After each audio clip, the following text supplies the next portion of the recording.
Welcome to the Real Life Weight Loss Podcast, where we cut through the confusion and get down to the truth about what really works for real people when it comes to losing weight, having incredible health, and a body that you love. We believe that losing weight is really about gaining life, doing things you never thought you could, having renewed confidence, and enjoying your body more than ever. I'm your host, Corey Little. Now let's get to it. Hello and welcome back. This is episode number 296, and today we are going to talk about something that I call the Frankenstein Diet. I'm recording this. It's basically the beginning of summer. We're nowhere close to Halloween or October, but still, this is an important concept that I think can be really helpful for you. So we're going to talk about the Frankenstein Diet. We're also going to get into why eating healthy doesn't necessarily lead to weight loss. Like sometimes we think, I just need to eat healthy, and that's great, and it will maybe make you healthy, but it may not lead to weight loss. And this is a really important concept that I may do an entire episode on in the future, but we'll at least kind of break into a little bit of that today. But before we get into that, I just want to say another gigantic thank you, because as you've heard me say in previous episodes, we are super close to 1 million downloads for this little podcast this podcast that has had zero paid promotion, zero paid advertising. And it's all because of you. I'm just absolutely honored that you would spend your time with me each and every week. So from the bottom of my heart, thank you. Thank you for taking the time to rate and review this podcast. If you haven't done that, I would be honored if you did it. It'll take you like 60 seconds. And also thank you for sharing this with your family and friends, for sending an episode to a coworker or your spouse or maybe a close friend. I just so appreciate your trust in this area of your life. I do not take that for granted. So as a way of saying thanks for helping the podcast hit 1 million downloads, I want to give you something. I want to give you not one, but two free lessons from my Live Life, Lose Fat course. One of them is the very first lesson. It's like the intro to the entire program. And the other one is one of the mindset lessons, which is a huge part, the whole mindset piece, and beginning to see our patterns and our thoughts and our beliefs that really kind of plague us and hold us back. That's a huge part of the entire program and a lot of what we do in my Inner Circle coaching group. And that's one of the free lessons you'll get as well. So it'll give you a little peek. If you've ever been interested about the program, it'll give you a little peek as to what that's like. But I got to tell you, you don't get access to the private coaching group, and that's a huge part of what we do. And so if you ever decide to take the next step, we would welcome you in there. So you can get these free lessons by going to CoreyLittleCoaching.com/free. You can type all of that in, but if you don't want to worry about that, what's much easier is just to scroll down to the show notes and you will find the link there. Just scroll down below this episode and you'll find the link to get those free lessons. Okay? Okay. Now, moving forward, I want to explain what this episode is and what I'm going to do from time to time this summer. So some of you may know this, some of you may not. My wife is a teacher, and my wife gets out for summer. And so, like most of you, I like to maybe try to spend a little bit of time with her and with my family and enjoy.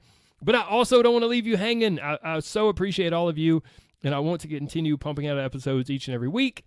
And so I brainstormed a little bit. I thought, what can we do? Okay, I think I have an idea. This is what we're doing. This summer, I'm going to highlight a few older episodes that I want to be sure you didn't miss. I've pumped out nearly 300 episodes, and sometimes a member of my Inner Circle coaching group, or maybe one of you amazing people, will email me or message me, and you'll be like, oh my gosh, I just listened to episode number 83 or number 27 or number 112, whatever, and I listened to it like 3 times. It was so powerful, and it just helped me so much. And I'm like, man, I can't even remember what that episode was about. And then once I do look it up, or once I do remember the general idea that I was teaching, I still need to re-listen to the entire episode to fully remember and get the overall lesson. So if I can't remember some of these episodes and I'm the one who created it and recorded it, then I'm guessing you might not be able to remember some of them either. Plus, there's one of my favorite quotes by C.S. Lewis. He says, I can't imagine a man really enjoying a book and reading it only once. And so we can easily change that to, I can't imagine someone really enjoying and benefiting from a certain podcast episode and only listening to it once. Because you guys and gals know, right? I mean, I listen to podcasts too. Sadly, we hear an episode, we hear something, we're like, oh my gosh, that was exactly what I needed to hear. It was so helpful. And then it just floats by us and it just gets lost to time and lost to the past.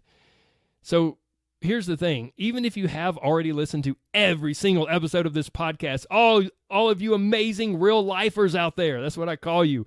You have a near and dear place in my heart. Even if that's you, I think it can be a really good and really helpful practice to listen again with fresh ears. I can almost guarantee that you and I, all of us, will hear something and learn something different than the first time we listened.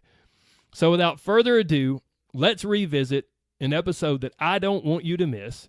Let's roll the audio about the Frankenstein diet and why eating healthy doesn't necessarily lead to weight loss. Today, I'm going to talk about the Frankenstein diet. Specifically, here's what we're going to do. I'm going to explain to you what that is. I'm going to give you 3 big take-home points, and then I'm also going to explain what is a much better solution than what some of you might be doing, because you might be doing the Frankenstein diet and not even realize it. So this all starts with a story from my Inner Circle coaching group. There's a lady in there, we'll call her Janet, and she had made a post and said, I feel like I'm really doing well with everything. I feel like I'm really eating healthy, and I'm just not losing weight. I'm not losing, this last 10 pounds that I really want to get rid of. So what's going on? So, of course, we dug into it. Let's see what's happening, and let's see why you're not losing weight. Because, guys, as I've said before in previous episodes, there's always a reason.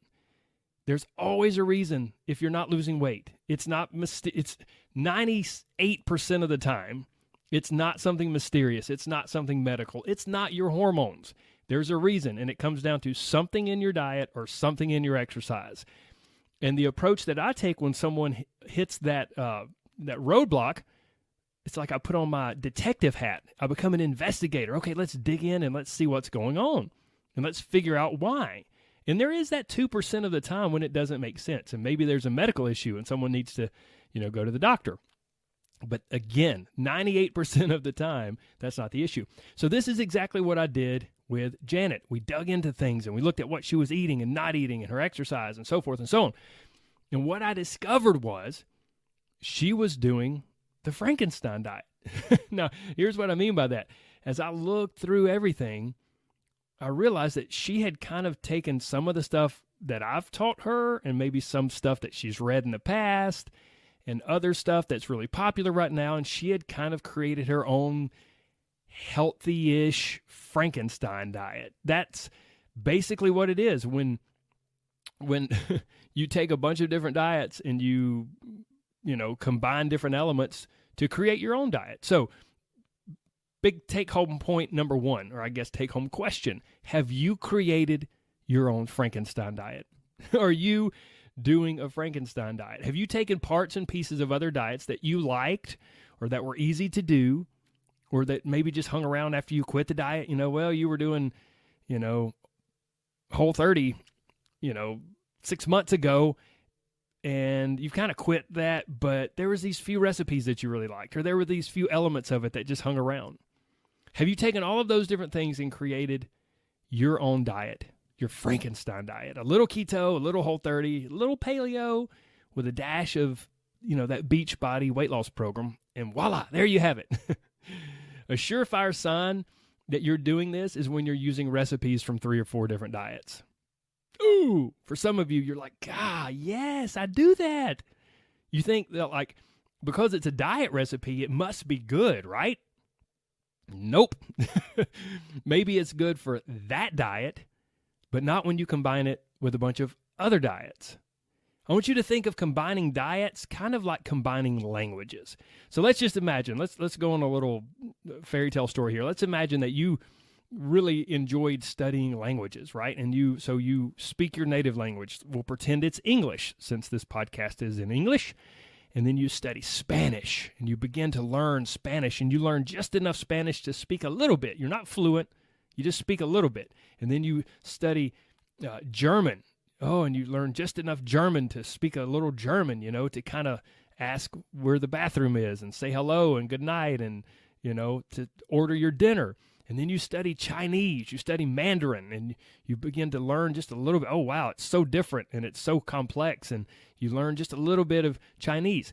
And then let's pretend you're talking to someone and you just start switching back and forth from English to German to Mandarin to Spanish to all of these different languages, just randomly. You're just jumping back and forth between all of these languages. Well, the person you're talking to probably just speaks one language, and they'll get bits and pieces of what you're sharing, but you're not forming a coherent sentence. You're not making any headway. You're not making any progress with your language because you're combining a bunch of different languages. Languages are meant to function as one. When you speak to someone who speaks English, you speak English. When you speak to someone who speaks Spanish, you speak Spanish. And if that's not the case, well, then you try to work around it, but you don't randomly throw in a bunch of different languages into the same conversation just for the heck of it. Diets are the same way. Most diets are designed to work as they are prescribed and written and programmed. Okay, so point number 1, have you created your own Frankenstein diet? If you have, it's probably not going to work for you. Next up, point number 2, keto-ish, being like kind of doing keto-ish is not keto, my friends. That's one of the things I noticed with Janet. She was, I assume she hasn't really talked about it, but I would assume she's either read a lot about keto or she's done keto in the past or she has a keto cookbook or something. Because when I kind of dove into her food and what she was eating and not eating, it was very keto-ish.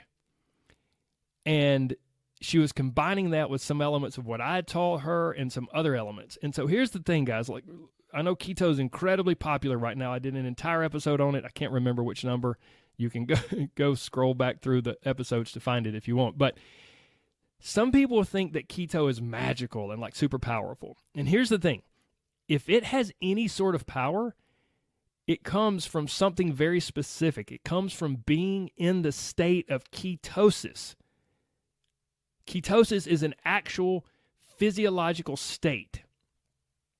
Basically, when you deny your body carbohydrates, when you basically give your body no carbs, and it needs some sort of energy, and you give it plenty of fat, and you don't give it too much protein, because your body can take protein and then chop it into tiny little pieces called amino acids, and then it can take those amino acids and produce glucose, produce sugar from those amino acids. What, Corey? You're kidding me. No, this is an actual real thing. It's called gluconeogenesis. There's your big $17 word for the day, gluconeogenesis. So if your body doesn't have enough carbohydrates, but you're giving it way too much protein or a lot of protein, it chops up the protein and it goes, okay, we only need this much protein for other stuff, so let's take this other protein and let's chop it into little pieces and then let's reform it into sugar. Oh, what? Yeah. So, but that's only if you don't have enough carbohydrates. See, this stuff is trickier than you think. You can't do keto-ish. But here's the problem. Let's say, okay, hold on. Let me get back to the point. So, keto-ish is not keto, because keto, the whole thing, the whole power of it comes from being in the state of ketosis. And the only way you get there is to eat a whole lot of fat, kind of somewhat low protein, so your body's not tempted to do gluconeogenesis, and to eat basically zero carbohydrates, incredibly low carbohydrates. And when you do that, then you're basically forcing your body to flip over into this physiological state of ketosis. And once you do that, and you're in that state, well, your cravings go down, you have much fewer sugar cravings, and your energy can be more stable at times. Now, for some people, it can be a miserable experience, but for some people, they do experience those things. But here's the problem, guys. It's all or nothing. It's like your light switch on the wall. You flip the light on, you flip the light off. That's how ketosis is. You don't do sort of kind of keto and achieve ketosis. Pushing your body into ketosis is a very challenging thing. So keto, the keto diet, is not just a low-carb diet, because you may have heard me say all that, and you're like, yeah, it's just low-carb. No, it's not just a low-carb diet. It is a diet designed to force your body into flipping a switch and shifting into a very specific physiological state that it does not naturally want to be in. That doesn't mean it's unhealthy. It doesn't mean it's going to kill you. It doesn't mean it's bad for you. It just is what it is. And to do this, to get into that physiological state, you must eat nearly zero carbs, not too much protein, and lots of fat. And exercising will help you push into that process as well. And when you do all that, then you'll get there. But when you don't follow it just perfectly and achieve ketosis, then you'll either just be miserable because you never flip into that ketogenic state, or, this is even worse, you'll be eating a high-fat, low-protein diet with some carbs sprinkled in here and there. And trust me, this is not a good combination. Fat plus carbs generally equals weight gain, and it certainly does not equal weight loss. I mean, I've listed before the foods that are a combination of fat and carbs. It's dessert and donuts and cookies and cakes and pies and potato chips. Those are not diet foods. Those are not foods that lead to a healthy body weight. Those foods are a combination of fat and carbs. Now, next up, because I know what may be going through your mind right now, but Corey, I'm eating really healthy fats. I'm eating avocado and almonds and almond flour and coconut oil. Oh, if I had a quarter for every time somebody mentioned coconut oil or coconut sugar. Okay, so, but Corey, I'm eating all these healthy fats. Okay, next up, take home point number 3. Eating really healthy can totally sabotage you. It's like the best and worst thing all rolled up into one. It can sabotage you because you think you're doing right. You think you're doing what you should be doing to lose weight. But none of that is necessarily true. So eating really healthy is the best because it's healthy, right? I mean, and it will keep you overall healthy. Like, it's good for the insides of your body. But here's the thing, my friends. If you want to lose weight, it can be the worst thing because eating quote-unquote healthy does not necessarily lead to weight loss. I've talked about this in previous episodes. A perfect example that I like to give is what I call the oranges guy. So there was, years ago, there was a guy that, he was kind of a family friend, and I knew him pretty well. He had been sort of a client off and on, and he was like, man, Corey, and I can't lose. I'd like to lose, about 15 or 20 more pounds. I just can't figure out why it's not happening. I mean, I really eat well. I eat really healthy. And I said, well, let's dig into it. Let's figure out why. And so at first pass, I thought, wow, this guy, he's right. I mean, his body does seem really resistant to drop that extra 15 or 20 pounds that he wants to lose because his nutrition looks really solid. I know he's really active. I know he works out on a consistent basis. He has a very active job. And so I was kind of perplexed. And I asked him, I said, is there anything else going on, or is there any other stuff that might trickle into your nutrition, into your daily food that we haven't talked about? And he thought about it, and he goes, well, he's like, yeah, if I get a little hungry here or there, I'll have some fruit. Well, I mean, fruit's innocent, right? Fruits and vegetables, it's great. We need fruit. We need vegetables, right? I said, well, tell me more about the fruit. When does it, when do you have it? He goes, well, let's see. And he started going through his typical day and his typical week, and his fruit of choice was oranges. And by the time he finished telling me about his, if I get hungry, I'll have a little fruit stuff, by the time he finished that, I realized he was having sometimes 6 or 7 oranges per day. 6 or 7 oranges per day. It depends on the orange, guys, but most oranges have about 25 grams of sugar.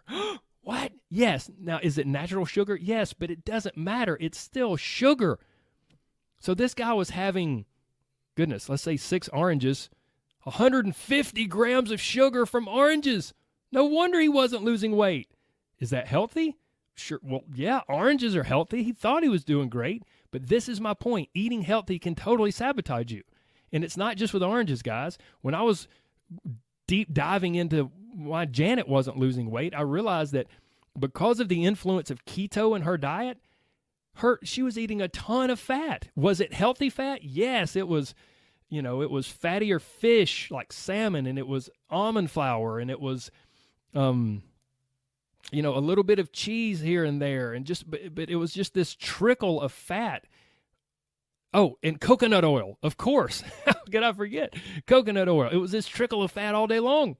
So she was eating a ton of fat. It's incredibly hard to lose weight eating a ton of fat unless you're in the state of ketosis. And then guess what?